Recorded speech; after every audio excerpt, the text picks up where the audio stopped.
Welcome to the Unapologetic Man Podcast, the only podcast that's all about self-improvement, confidence, success, women, and being a man without making any apologies for it.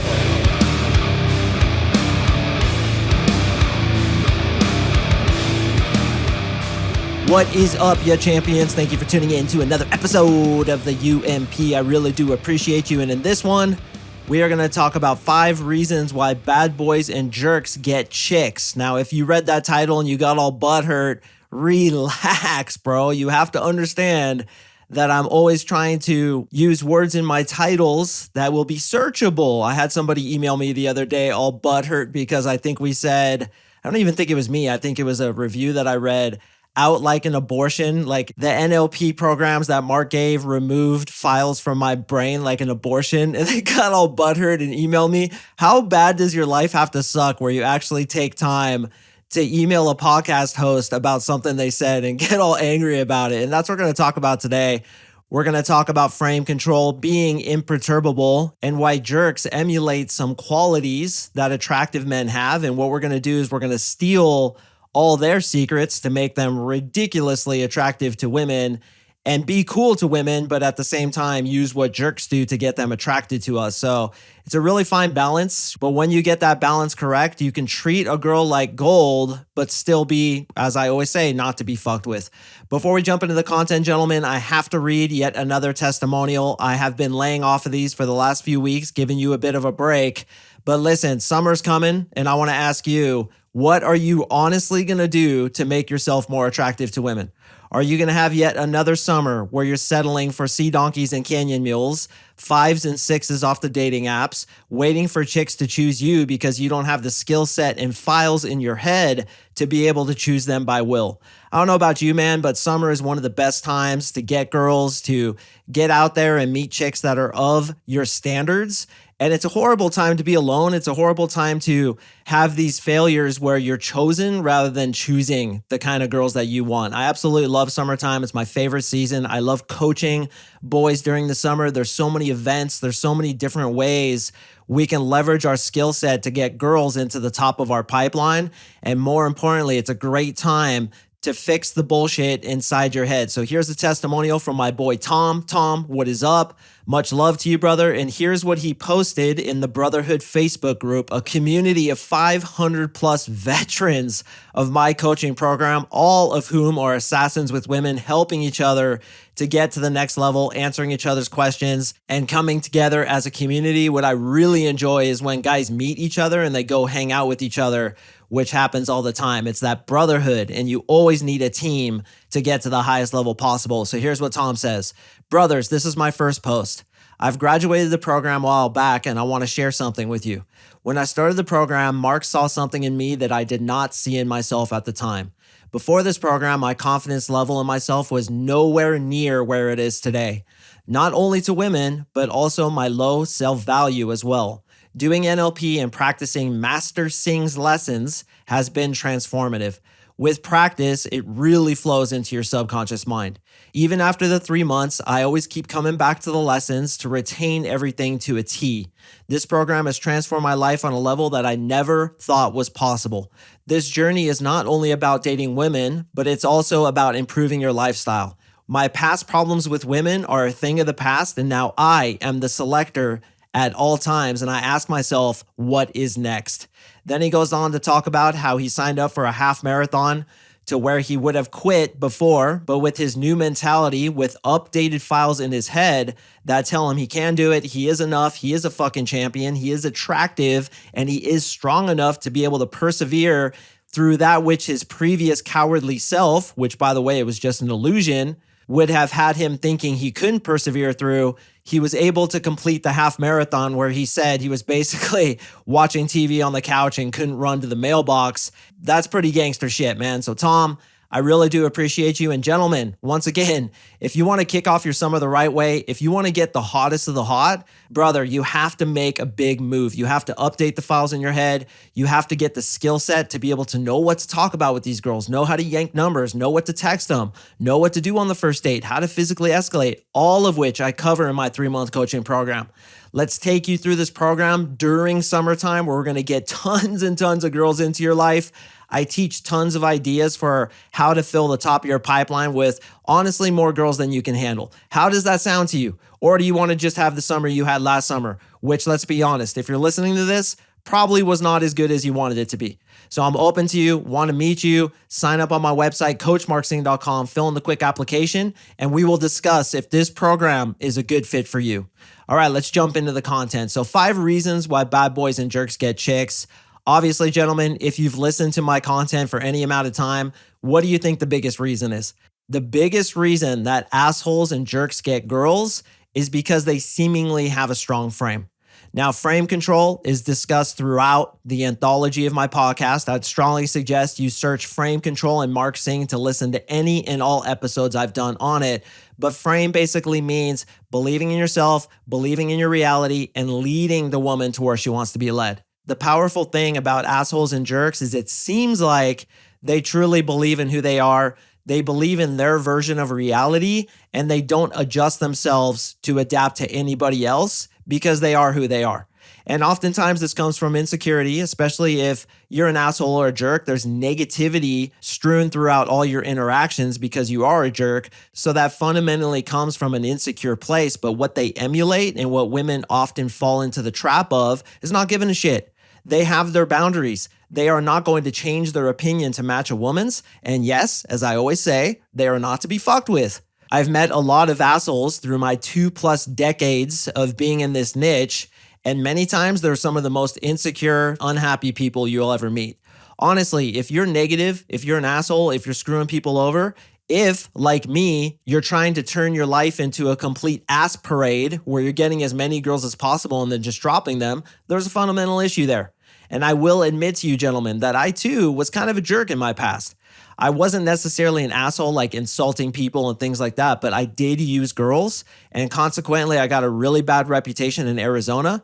That's part of the reason I moved to Colorado, and that was a necessary step for me to develop as a man, to move past just trying to get sex because of my own insecurities. What was I insecure about? Because I got cheated on, as I talked about in a recent episode. So I was trying to prove to my subconscious mind that I was good enough, that I was wanted, that I was actually of value to women. I finally realized once I moved to Colorado that that came from an insecure place, and I was a jerk. But what was it that I had that worked for me back in Arizona? Again, frame. I didn't give a shit. I had so many girls that I was dealing with, literally boys. I got an inheritance from my grandmother, and an entire year, all I did was approach and date women. So not only do I have a very deep understanding of what it takes to become attractive to women, but I've also experienced the ramifications of being a douche canoe, which was just using girls, trying to get sex, trying to feel like I was wanted. But I can also take what works from that. And basically what works from that is, this is my life. It's my way or the highway. I don't give a shit if you stay or leave, and I have boundaries. If you push on those boundaries, I'm going to show you that will not stand. I will turn the car around, drop you off, and tell you to kick rocks with your head down. And just to make that one guy who emailed me a little more butthurt, you are out like an abortion, because I am not to be fucked with. And that's what jerks have, right? They don't give a fuck. And it's a superpower, but unfortunately for any women listening, they will oftentimes become attracted to a guy like that. Attraction is not a choice. They'll get together with this dude. They'll catch feelings for him. Because he doesn't give a shit, he's probably talking to a bunch of other girls. He's naturally doing the 80-100 rule, which means he's giving her about 80% of what she wants from him. She gets more attracted to him, falls in love, and then finds out he's having sex with girls all over the city, which was the case with me. I've broken a lot of hearts in my past. I am not proud of it. If karma is a real thing, which I believe it is, I've got some payments to be made. My mouth wrote checks that my ass can't cash, and I truly believe that it's coming back for me. And that's why I try to give so much in this podcast. When my clients come into the program, brothers, I bend over backwards. I give my blood, sweat, and tears to these dudes. And I actually had a guy hit me up the other day. He's like, I don't understand you, Mark. You say on your podcast and in your advertising that you have more applicants than spots available. Why would you do that? Why don't you scale this thing and get all the clients you possibly can? And I said to him, bro, that's not my purpose. It's not just about money. It's about fucking helping men. because I've done a lot of bad in this world and it's my time to give back to what I feel is humanity. So when I take a dude on, I give him everything. I give him every part of me so that he too can become a girl magnet. And I do that because, again, I was a jerk. I've used lots of people. I've hurt lots of people. So now in this second phase of my life, I want to give more than what I asked for in return. And that's what my entire program is about. So frame control, gentlemen, I cannot express to you how fucking important it is. I had a friend hit me up and he said, hey man, my buddy is just terrible with women. He's been studying this stuff. He's been trying so hard. He's hired a couple other dating coaches. And when he approaches women, he just gets blown out time and time again. Even though he uses their opening lines, even though he studied a lot of what other pickup artists teach. And I said, I don't even need to meet this guy. I can tell it's his frame. I can tell it's his tonality. It's his energy going in. He just comes off as creepy. He comes off as insecure. And those are the kinds of things you can't fake. A lot of you guys are listening to tons of other podcasts. You're buying all kinds of other programs like $24 PDFs and shit like that. And you're like, why isn't this working? It's because you haven't updated the files in your head, which dictate your behavior in front of a woman. So when you go up to a woman and you talk to her, I want to let you know something. She can read right through you. She can tell exactly how insecure or secure you are via your tonality, body language, and behavior. Your bearing is what dictates their attraction. So that's why I use NLP. And guys, get this. I still can't believe it. I believe I'm the only coach out there. Of course, there's going to be copycats that come along and add this. But right now, I believe I'm the only coach out there that teaches frame control. It is the backbone of my entire program. It's the backbone of my entire podcast because it's that important. It's like teaching a baseball camp and not teaching these guys how to hit and throw. Honestly, that's how fucking important it is. So, number one thing is jerks have frame. The second thing is women are attracted to danger. That's right, danger. Bad boys are mysterious. They seem dangerous. There's adventure behind them, and that entices what? It entices emotions. Did you know that the chemical that's released in your head when you feel adrenaline in a dangerous situation is the same chemical that's released when you feel attraction? Your body literally can't tell the difference. So occasionally when I go on a first date with the girl, I may drive fast or take them to an amusement park or do something where it kind of kicks up that danger element because they literally can't tell the difference between attraction for me and being slightly scared. So when a woman meets a guy who she's kind of afraid of, that will oftentimes be misinterpreted as attraction.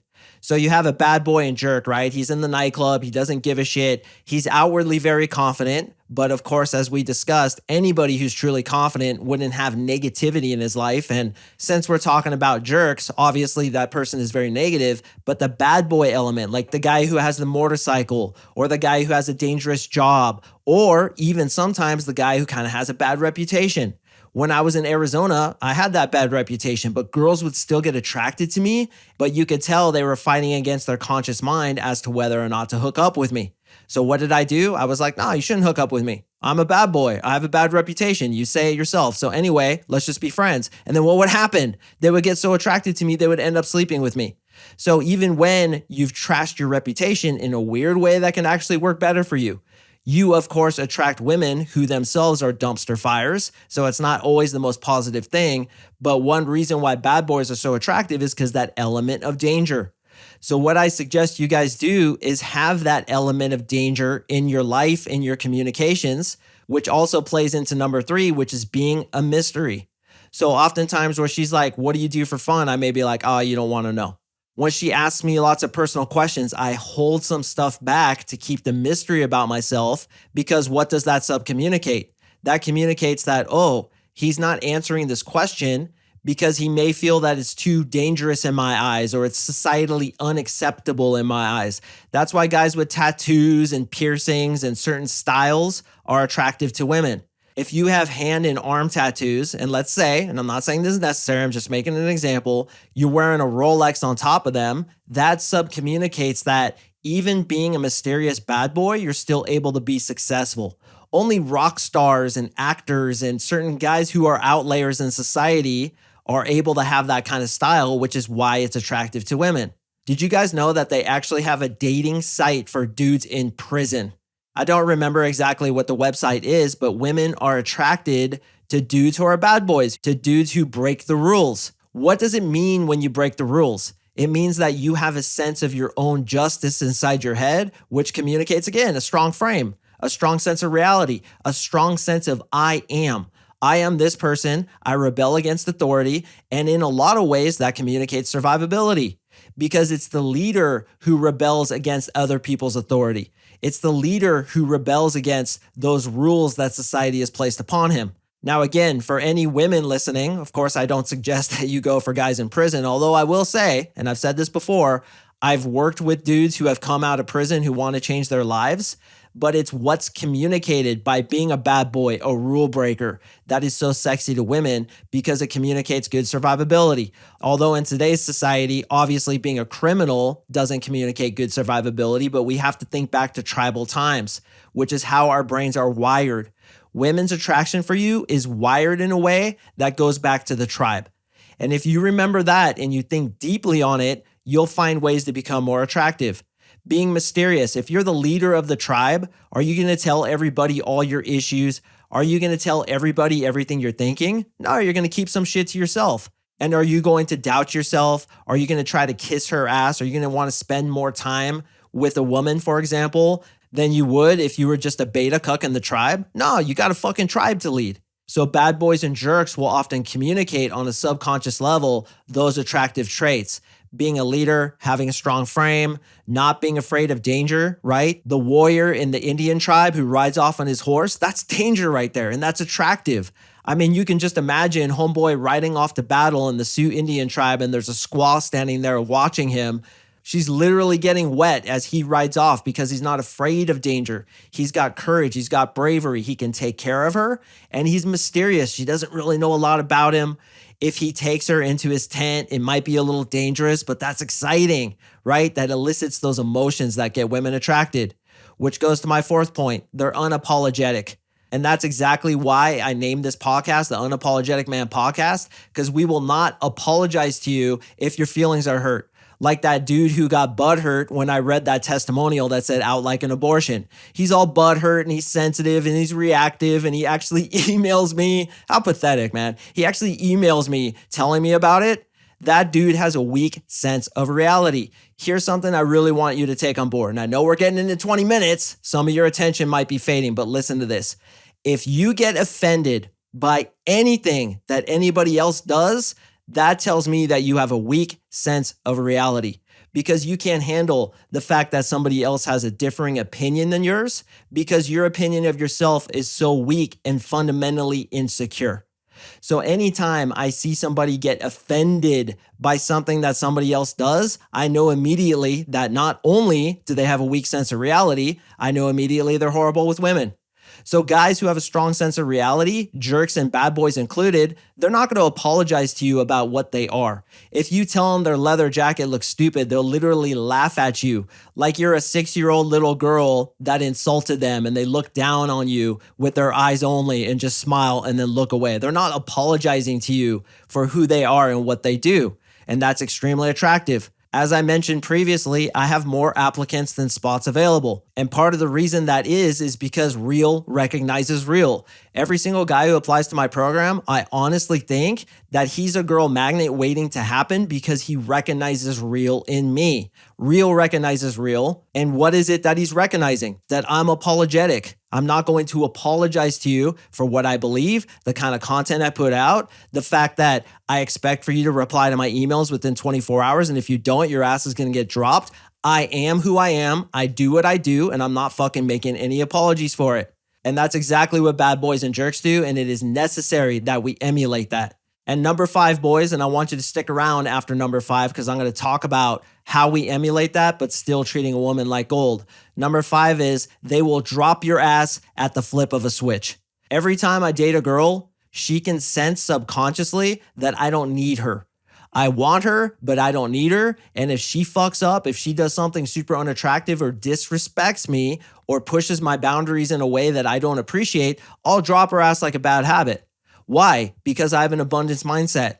And that's what bad boys and jerks have, because when they're bad boys and jerks, tons of chicks are attracted to them. It's like turning on the faucet and water comes out. You don't worry about where you're going to get your next cup of water, do you?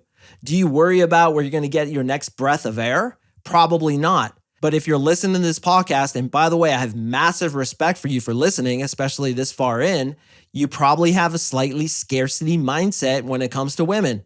You don't believe there's enough women. You don't believe it's like water where you just turn on the faucet and water comes out. But it is, brother. I don't care where you live, what stories you convinced yourself to say that hot and attractive, intelligent, caring, nurturing, beautiful women are out there in droves. Whatever that is, it's a fucking lie. And let me tell you this too. Here's a massive tip. What you believe will be your reality, because you literally attract to yourself those beliefs that are going on inside your head. This is why NLP is so effective. We replace those belief systems and suddenly things open up that you never thought would open up. I had a 56-year-old guy just have his first threesome. I had a 34-year-old guy just have his first foursome. I had a dude who got laid in 40 minutes, and I'm not blowing smoke up your ass. When he met a chick at Clean Eats, they went back to his apartment and they had sex. Because when you update the files in your head and you believe what's possible, which is the point of NLP and which is my job to do for you, your reality will explode in ways you never thought possible. So you'll drop their ass if they do some shit that you don't appreciate, and they can sense that. They can also sense neediness. That you won't drop their ass if they act up, do some shit you don't appreciate, or disrespect you in a way that you deem to be a deal breaker. You'll drop them. And that's what bad boys and jerks will do. I will drop your ass at the flip of a switch. And yes, you will be off like a prom dress, out like sauerkraut. And here we go, boys. All the butthurt people, get ready. You'll be out like an abortion because I don't need you. I want you. I hope you stay. But if you don't, beat it. Kick rocks with your head down. Don't let the door hit you with the good Lord split you.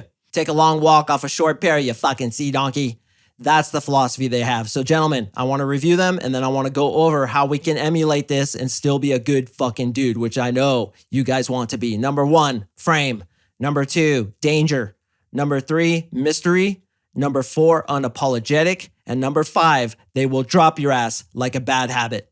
So how do we emulate this? It's easy. You do all the things that I teach you on this podcast, but more importantly, in my 3-month coaching program. You have frame. You are dangerous. You are mysterious. You are unapologetic about who you are, and you'll drop chicks because you know you have plenty of them coming in. And the difference between you and an asshole, a jerk, and a bad boy is that there's no negativity whatsoever behind anything that you do. So when I say I'll drop your ass like a bad habit, I'm not like pissed off about it like that pussy who wrote me that email. I'm just like, hey, that doesn't stand. See ya. In fact, the guy with the strongest frame is the most imperturbable. He doesn't get offended. He doesn't gossip. He doesn't get butt hurt about what somebody says on their fucking podcast or what anybody says about him. He thinks it's ridiculous if they insult him because he wears a leather jacket or he has tattoos on his hands. I go to this nightclub in Denver where you can't have tattoos on your neck. Now, I don't have any neck tattoos, but I'm like, that is the stupidest rule ever. And I told the manager that. I'm like, it's ridiculous, man. It's social profiling. Drop that shit. It's fucking stupid. And I straight told him that because that's what I believe and I'm unapologetic about it.